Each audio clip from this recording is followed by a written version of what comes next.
আসসালামু আলাইকুম। Hello viewers, আপনারা দেখছেন গার্মেন্টস চেস ফর বাংলা। তো আজকে এই ভিডিওতে আমি আপনাদেরকে দেখাবো গার্মেন্টসের ফ্ল্যাটলক মেশিনে কিভাবে প্যান্টের ওয়েস্ট বেল্ট টপসিন দেয়। তো আমার গত ভিডিওতে আমি দেখাইছিলাম গার্মেন্টসের ওভারলক মেশিনে কিভাবে এলাস্টিক জয়েন করে। তো আজকে এই ভিডিওতে দেখাবো এলাস্টিক জয়েন করার পর ফ্ল্যাটলক মেশিনে কিভাবে টপসিন দেয়। দেখেন ফ্ল্যাটলক মেশিনে টপসিনের পরেই কিন্তু একটা প্যান্টের ওয়েস্ট বেল্টের পরিপূর্ণ রূপ পায়। তো চলুন ভিডিওটা শুরু করি। তো বন্ধুরা, ফ্ল্যাটলক মেশিনে প্যান্টের ওয়েস্ট বেল্ট টপসিন দেওয়ার পূর্বের যে প্রসেসগুলো আছে এই প্রসেসগুলো আমি আপনাদেরকে একটু দেখাবো, যেন আপনাদের ফ্ল্যাটলক মেশিনে ওয়েস্ট বেল্ট টপসিন দেওয়ার কাজটা বুঝতেই সুবিধা হয়। তো প্রথমেই ওভারলক মেশিনের দ্বারা প্যান্টের এলাস্টিক জয়েন করে নিতে হবে। তারপর প্যান্টের ফর্ম রাইজ, ব্যাক রাইজ এবং দোনো সাইডের যে মোট 4টা যে ওভারলকের চেলি আছে এই 4টা চেলি বরাবর প্লেন মেশিনের দ্বারা 4টা টাক দিয়ে নিতে হবে। তো আমি আপনাদেরকে একটু ক্লিয়ার করে দেখাই। তো দেখেন এখানে এই যে ওভারলকের চেলি বরাবর কিন্তু প্লেন মেশিন দ্বারা খুব ছোট্ট করে 2-3টা স্টিচ দিয়ে এখানে টাক দিয়ে নেওয়া হয়েছে, যেন প্যান্টের শেয়ারিংটা যেন সব জায়গায় একরকম থাকে। ইতিমধ্যেই আমরা ভিডিওর মূল টপিকে চলে এসেছি। এখন আমরা দেখব ফ্ল্যাটলক মেশিনে কিভাবে বেল্ট টপসিন দেয়।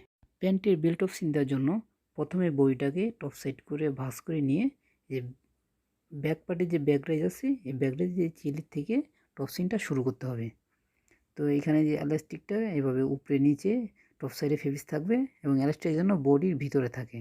তারপরে যে ব্যাক পার্টে ব্যাক রাইজের ওভারলকে যে চেলি আছে এই চেলির এখান থেকে জয়েন্টটা শুরু করতে হবে। তো দেখেন এখানে এলাস্টিকের কিন্তু 2টা সাপোর্টিং আছে। তো একটা সাপোর্টিং হলো এলাস্টিকের মাপে, যে নিচে যে ওভারলকের যে চেলি আছে ওভারলকের চেলির জন্য এখানে একটা কাগজের প্যাটার্ন এবং ওয়েস্ট বেল্ট ওপেনিংয়ের সাপোর্টিংয়ের জন্য এখানে টিনের একটা গাইড লাগানো আছে। তা আমি আপনাদেরকে একটু মেশিন সেট করা দেখাই। তো সঠিকভাবে এই মেশিনটা এভাবে সেট করে নিতে হবে। এই 2টা গাইড লাগায় নিলে পরে আপনার বডি করার সময় কোনো ওয়াল্টার হবে না। প্যান্টের বেল্ট টপসিন দেওয়ার জন্য ব্যাক পার্টে এলাস্টিকের যে জয়েন আছে এলাস্টিকের জয়েন থেকে সেলাইটা শুরু করতে হবে। তারপর বাম হাত দিয়ে বইটা মেশিনের বাহির দিকে টানতে হবে এবং ডান হাত দিয়ে এলাস্টিকটাকে বডির সাথে টেনে সমান করে নিতে হবে, যেন বডির শেয়ারিং সব জায়গায় একরকম থাকে।